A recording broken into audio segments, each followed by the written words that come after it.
treinar um pouco menos ou mais, mas como que você conseguia entrar na mente dele e colocar a disciplina, o foco nele? Como que era isso? E antes de tudo, quando que você viu que ele era diferenciado? Bom, desculpa. Tudo começa pelo primeiro dia que eu tive contato com ele, né? Então, o pai dele levou ele, a gente treinava na equipe integração, eu era marrom quando eu conheci o Bochecha. O pai dele já treinava conosco há pouco tempo, né, na equipe integração aqui em Santos. Eu tinha acabado de chegar no Campeonato Mundial de Faixa Marrom, estava me mostrando minha medalha para o pessoal, e o pai dele trouxe ele. Falou, esse aqui é meu filho, o Cavaca, não sei o quê. Eu estava na porta da academia, fui a primeira pessoa a ter contato, e eu olhei para ele e falei, pô, moleque, tem mó bochechão. Eu sempre dei apelido para todo mundo, né? Uma das coisas que hoje a gente não faz mais, já há algum tempo. Mas eu sempre fui uma pessoa que dava apelido nas pessoas, né? De uma maneira de descontrair. Eu acho que era uma cultura, é uma cultura do jiu-jitsu, né? A gente tem esse jeito brincalhão de tirar sarro, de brincar. Brincadeiras saudáveis, às vezes sarcásticas, mas de forma de brincar com quem a gente gosta, né? A gente não utiliza mais esse tipo de situação, mas na época tinha muito. Então eu olhei para ele e falei, nossa, moleque, ele tinha 14 anos, que bochechão, hein? E eu, por esse hábito que eu tinha, eu falei, cara, teu apelido agora vai ser Bochecha. Eu tinha uma certa liberdade com o pai dele, uma amizade já, né? E eu, no primeiro instante, eu nem sabia o nome dele. Eu falei, pô, eu chamei ele de Bochechudo, e eu falei que o apelido dele ia ser, o nome dele daqui para frente ia ser Bochecha. No primeiro instante que eu ouvi, né? E desde então ficou. E aí a gente eu brincava muito com ele, tal. E foi, né? Após poucos meses, eu conquistei a faixa preta. 1 ou 2 meses depois, eu conquistei a faixa preta. Fiquei mais 1 ano treinando na equipe integração. Ele começou a treinar, ficou de faixinha amarela. E aí eu migrei para a equipe Brasa, né? Que na época era uma equipe atual campeã mundial. Um dos líderes era o professor Léo Vieira, que se tornou meu professor, né? E eu acabei migrando e o Bochecha veio comigo. O pai dele, assim como vários outros atletas na academia que nós montamos. Eu comecei a dar aula nessa época, né? Pela equipe Brasa em Santos. Subia e descia para São Paulo 5 vezes por semana, né? E o Bochecha veio comigo. Na época da integração, né, ele lutava os campeonatinhos, assim, tal, de juvenil, tomava um samaço, perdia, ganhava, era um moleque normal. E quando ele veio, né, ele já estava de faixinha azul, quando ele veio para a gente, juvenil, e a gente fez um campeonato, foi muito engraçado esse lance, né, porque a gente já até comentei isso numa aula particular que eu estava dando esses dias com um aluno nosso, que quando a pessoa, que nem você falou, a estrela já nasce, né, então assim, a gente só vai ali aperfeiçoa, mas se... Logicamente que pegou muita característica da nossa escola, da minha de lutar, né? Teve a nossa direção também em um certo momento da vida, mas eu posso arriscar dizer que, dependendo do lugar que ele caísse, ele não ia deixar de ser o Bochecha, né? Talvez com outro apelido, né? Que alguém pudesse dar, mas não esse. Bom, e esse campeonato brasileiro de equipes, faixa azul juvenil. Nós tínhamos uma bela de uma equipe da Brasa, e esse foi o campeonato de estreia dele. Foi o campeonato de estreia. E todo mundo sabe que o Campeonato Brasileiro de Equipes, antigamente ele era bem forte, né? E o Campeonato Brasileiro de Equipes, assim, são 5 atletas, 5 titulares e 2 reservas. Esses 5 titulares têm uma escalação, né? Então você vai fazer o teu time escondido aqui, né? Vai fazer aqui, ó, primeiro vai o 3, depois vai o 2, depois vai o 1, você entrega esse papel para o árbitro, para a organização. E o outro time do lado de lá faz a mesma coisa, né? E nós chegamos na final, nós ganhamos 2 ou 3 rodadas e a Aliança ganhou 2 ou 3 rodadas. E foi, na época, Brasa e Aliança para a final, peso pesado, faixa azul. Só que a nossa equipe era incrível, a nossa equipe, além do Bochecha, tinha o Yuri Simões, tinha o cara de sapato, né? Tinha o Thiaguinho Gaia, e tinha mais um... Cara, como é que é o nome do garoto? Eu esqueci o nome do menino, cara. Um moreno. Aí o Hudson, acho que você não me... Não, o Hudson era dos levinhos. Tinha um garoto lá. Beleza. E aí, o que aconteceu? A Aliança abriu 2-0. É melhor de 3. Se fizer 3-0 é capote, né? Já era, perdeu, o título ficava com os caras. Os caras abriram 2-0. Só que os nossos melhores atletas ficaram para o final. Por isso que eles acabaram abrindo 2-0.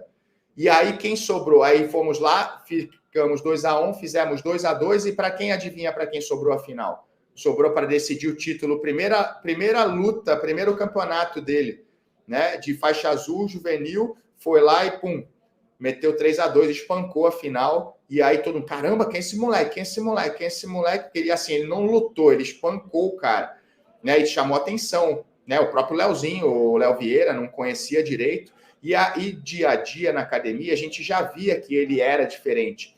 O que eu costumo dizer que ele tinha de diferente dos outros, ele tem uma habilidade técnica, ele tem uma velocidade de raciocínio na transição de técnicas incrível, né? Fora ele nunca teve muito medo de arriscar praticar as técnicas, fazer as técnicas. Tem vários lances da história, momentos históricos que ninguém sabe que tiveram esses lances. Então, essa falta de medo, essa coragem de transição, de arriscar, fez com que a transição de técnicas de informação, de variação, pô, não deu essa, vou na outra, não deu outra, vou nessa, ele, putz, será que eu vou? A pessoa que está destreinada pensa, será que eu vou? A pessoa que está treinada vai. Mas, muitas vezes, mesmo treinada, tem o receio. Ele já não tinha. Algumas vezes dava ruim. Cara, teve luta que ele chamava na guarda de qualquer jeito, fazia um lance, o cara caía montado, estava 7-0. Cara, ele tinha que correr atrás desse prejuízo. Entendeu? Mas, na grande maioria das vezes, ele tinha sucesso, assim como ele acabou tendo durante a história toda. E começou nesse lance. Gradativamente, ele foi construindo a história. E tem uma frase que é muito sinistra para isso, que é o talentoso sempre é ultrapassado pelo esforçado, porque o esforço supera o talento, tá? A não ser que o talentoso também seja esforçado. E esse era o caso do Bochecha. O Bochecha tinha que mandar ele embora para a casa da academia para ele deixar de treinar, porque ele ia se machucar, ele se machucava muito de tanto treino, ele fazia 4, 5 treinos de jiu-jitsu por dia, mais a musculação, mais a preparação física.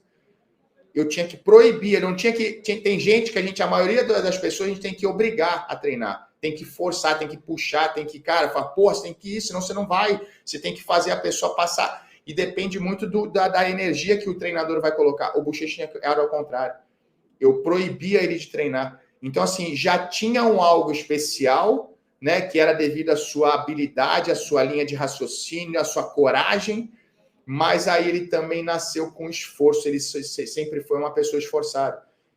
A nossa academia sempre foi em Santos, ele é de uma cidade vizinha, de São Vicente, uma cidade litorânea também, que fica ali, ficava a casa dele para cá, ficava de no mínimo 10 quilômetros.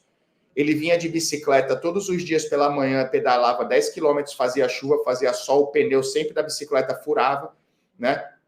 Ele vinha empurrando, vinha tudo, e tipo, cara, chegava na academia, ficava de manhã, eu coloquei ele logo cedo para dar aula de faixa azul juvenil, já coloquei responsabilidade nele, porque eu falei, cara, ele tem que aprender também a trabalhar, falar com as pessoas, porque jiu-jitsu desenvolve isso quando você está trabalhando com pessoas, dando aula, né? Você melhora a sua oratória, a sua comunicação, seu relacionamento, você deixa de ser uma pessoa introvertida para ser uma pessoa comunicativa, né? E na tua carreira como atleta profissional, você vai precisar ser desenvolto, você vai precisar saber se portar ali perante a mídia, né? Então, eu já tinha essa visão, né? Então, eu coloquei ele para dar aula, e ele vinha para a academia, puxava o treino, dava aula, treinava e voltava para casa mais 10 quilômetros pedalando, descansava lá, almoçava, descansava e voltava para a academia período da tarde, treinava de novo, dava aula de novo e voltava à noite pedalando. Então, ele fazia 40 quilômetros no mínimo por dia, todos os dias, e ainda treinava 4, 5 vezes por dia.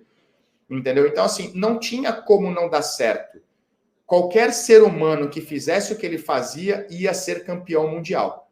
Só que, assim, não estamos falando somente de um campeão mundial. Através disso, tinha essa conexão do talento com esse esforço. E aí você gera um outlier, você gera um cara acima da média, você gera uma pessoa que está ali no grupo seleto de poucos seres humanos que vão alcançar esse posto. E aí foi o Bochecha.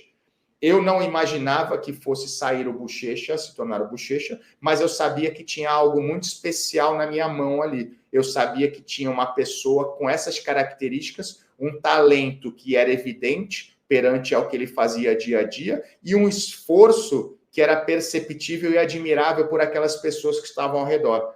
E como eu falei já aqui no começo da nossa live, não tem segredo para o sucesso. É treinamento, é repetição. E ele repetia.